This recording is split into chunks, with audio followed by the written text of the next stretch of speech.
Burnout ఉంది అనేది మనకి రకరకాలుగా గనక అంటే రెడ్ ఫ్లాగ్స్ అంటాం.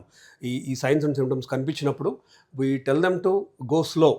గో అంటే స్లో డౌన్ ఇన్ దేర్ అది లైఫ్ కానీ, కెరియర్ కానీ ఏదైనా take some time off for yourself. అంటే అది మెడిటేషన్ అవ్వచ్చు, వెకేషన్ తీసుకోవటం అవ్వచ్చు. దెన్ ఎందుకంటే ఈ మల్టీ టాస్కింగ్ లేదంటే వర్కహాలిక్ అవ్వటం అనేది మంచిదే. కానీ for a short period. But people should take breaks, periodic breaks. నిద్ర మినిమం 6:30-7 గంటలు నిద్ర అందేలాగా చూసుకోవాలి బాడీకి. హెల్దీ లైఫ్ స్టైల్ చేస్తాం. It is very important. Smoking, ఆల్కహాల్ని దూరంగా ఉంచాల్సిందే. స్మోక్ చేసేటైతే absolutely no nicotine in any form, not just smoking.